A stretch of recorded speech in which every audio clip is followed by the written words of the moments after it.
Hey, how's it going? So today we're going to talk about how to plan an event at a conference center. Now, before I get into this, I'll let you guys know that I have some things that you guys may not, in the sense of resources. I do already have a department that kind of handles the clients, but I speak to the clients as well. I do kind of have some things in place with HR as far as hiring, but what I'm going to give you today, you guys can definitely use even if you don't have these resources. So we're going to talk about how to set an event at a conference center. And today I'm going to focus on staffing. That's right, staffing. It is very crucial that you have the right components in place when you're trying to execute an event. You need to know who the strong people are and not so strong people.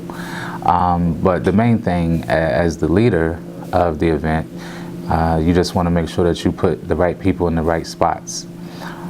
So for me, as far as staffing goes, when I'm in the interview, excuse me, I have a set of questions that I generally run through, and that kind of gives me an idea of one's work ethic or one's motivation. And if I don't find it in the questions, I will find it on the walkthrough, which is what we do here at the conference that I work at. And that's something that I kind of took upon myself to let people understand how much manual labor is involved when it comes to room arrangements. So if you were going to do an event for 50 people, and we're talking, so let's say a theater for 50 people, how many people would you need and how long would it take? These are all questions that you want to ask yourself as the person that's in charge of the logistics of the event. Now for me, like I said, depending on the talent level, you want to think about who you're putting where. So if you have somebody that may not be as assertive in details, then you might not want to put them on the spacing of chairs. You might want to lead them more in the direction of maybe pulling out the chairs.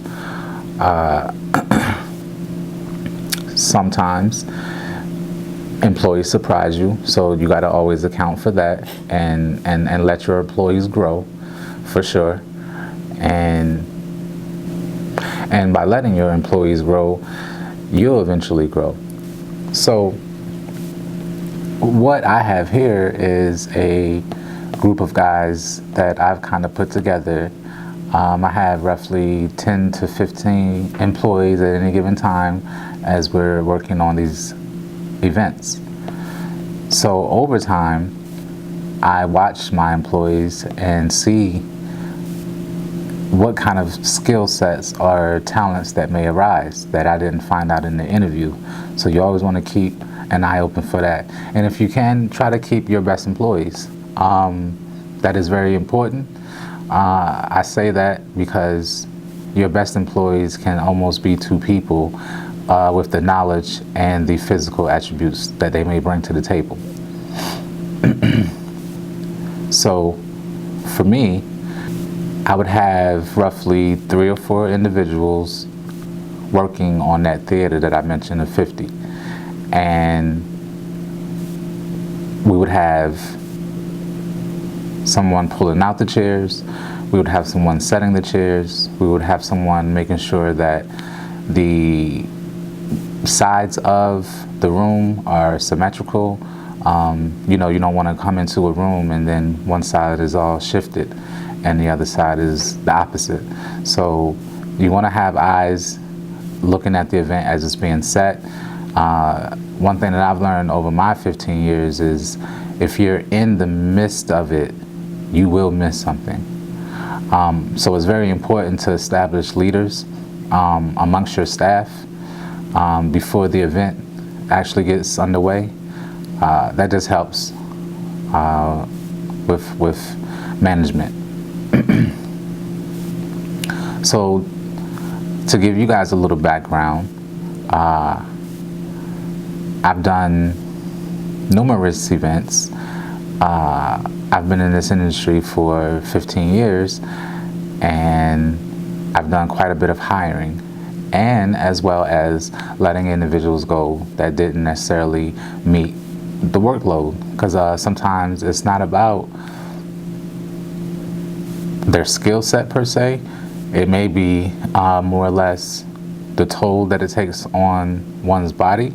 Because at the conference that I work at, we are very flexible, so we may put a theater, classroom, banquet tables, cafe tables, theater, no chairs, no anything. We're pretty flexible, and so we try to give the client as much as they request. And so, back to the original statement, staffing is crucial to executing an event, and you want to have your main players in place before the event, during the event, and after the event. And you establish this by sitting down with the team and kind of explaining where our strong spots are and where maybe some of our spots are not so viewable, if you will. And you start there after you've got your team together, establishing where everybody should be. And then 5 minutes before the program actually